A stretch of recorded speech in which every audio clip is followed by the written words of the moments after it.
Bonjour Branko Milanovic. Bonjour. Vous êtes venu à Paris présenter votre livre, la version française d'Inégalité mondiale. Vous êtes enseignant-chercheur à la City University of New York et ancien chef économiste de la Banque mondiale.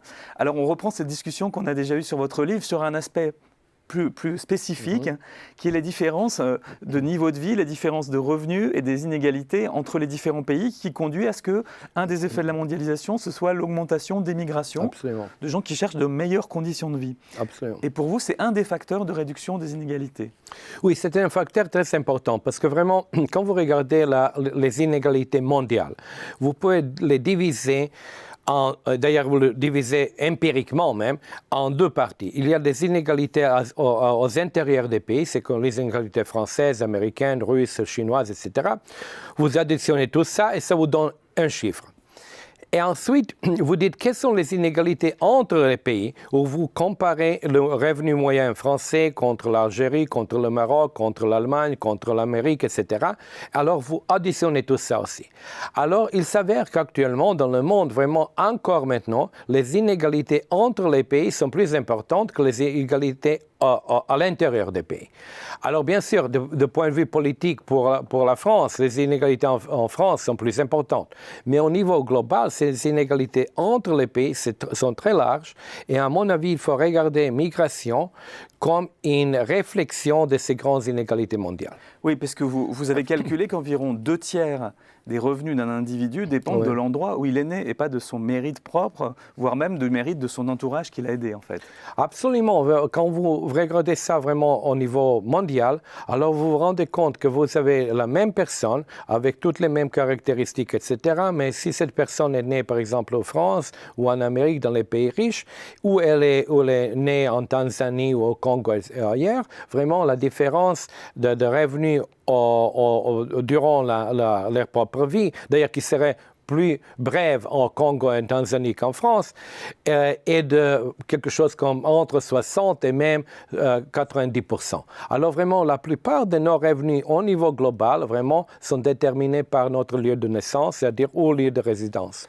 Alors, dans ce monde mondialisé où les capitaux circulent extrêmement facilement, extrêmement vite, où les biens et les services circulent également, Absolument. où le numérique permet même pour les services de les faire circuler, par contre, la liberté de circulation des personnes, elle est plus compliquée. On le voit aux États-Unis où vous vivez, avec les projets de murs, on le voit en Europe, etc. Alors vous, qu'est-ce que vous proposez je le sais parce que c'est dans votre livre, mais est-ce que vous pouvez expliquer ce que vous proposez qui est un peu iconoclaste? Oui. Je propose quelque chose qui est un peu iconoclaste et vraiment il y a beaucoup de gens qui sont contre ça, je l'expliquerai dans un moment, mais je voudrais que les gens comprennent d'où est-ce que ça vient. Parce que ça vient de la globalisation et que vous avez dit, ça vient de l'habilité qui permet au capital d'aller d'un pays où il gagne moins vers un pays où il gagne plus. Alors, du point de vue de mondialisation, il faut traiter le travail comme si on traite le capital. Il n'y a pas vraiment de raison de les traiter différemment. Ça, c'est le principe. Alors, quand vous dites ça, bien sûr, le principe vraiment a immédiatement en contre un obstacle, et l'obstacle est très clair politiquement, parce que les gens ne sont pas exactement la même chose comme le capital. Il apporte ses propres opinions, valeurs, relations sociales, etc.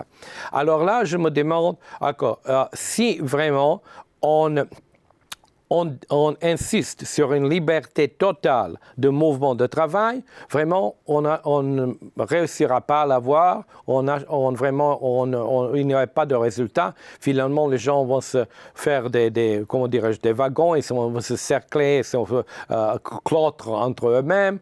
Il y avait la forteresse Europe, la forteresse Amérique. Vraiment, on aboutirait à rien. Ça ne marchera pas. Alors, la deuxième possibilité, comme vous le voyez là, c'est vraiment qu'il n'y a rien, il n'y a pas de mouvement. Alors, c'est là que je propose, dans ce contexte, et c'est pour ça qu'il faudrait que je commence avec les principes. Dans ce contexte, je propose une espèce de migration circulaire, la migration qui permettrait aux gens des pays pauvres de venir en France, en Amérique ou ailleurs, de travailler pendant un certain nombre d'années, aussi longtemps que ce poste de travail existe, et ensuite d'être obligés, mais c'est très important, important, obligés de retourner chez eux. Alors là, ils ont tous les droits, tandis qu'ils sont en France, ils ont tous les droits qui découlent de leur poste de travail. Ils ne peuvent pas être payés moins que les Français, mais ils n'ont pas des droits civiques, c'est-à-dire vote, les autres droits qui appartiennent à accès à certaines choses comme assurance chômage et des autres choses, et ils n'ont pas la voie garantie vers la citoyenneté. Et pour vous, cette espèce de compromis est meilleur que la situation actuelle où finalement il y a des forteresses, il y a des travailleurs clandestins qui n'ont pas non plus de droits. Et bien que ça heurte certains principes, ça vous semble le meilleur compromis faisable en tant qu'économiste finalement? Vous savez, et en tant que citoyen du monde aussi? Ça me semble vraiment comme un meilleur compromis, même si je suis totalement d'accord avec des gens qui me critiquent. Ils disent vraiment il y a une discrimination là, vous créez une espèce de sous-classe. Et je suis totalement d'accord. Mais quand je l'explique, il me semble que ce compromis, qui en quelque sorte ne satisfait pleinement ni l'un côté ni l'autre côté, mais c'est un compromis qui permettrait à des gens pauvres de faire de l'argent, de travailler, d'établir des contacts, d'apprendre des choses en France ou ailleurs, peut-être d'appliquer ces choses quand ils retournent chez eux, et encore, comme je viens de le dire, vraiment de diminuer la pauvreté globale, tout en permettant aux Français aussi d'avoir le travail que très souvent les Français ne veulent pas faire, et ce travail serait fait par quelqu'un d'autre.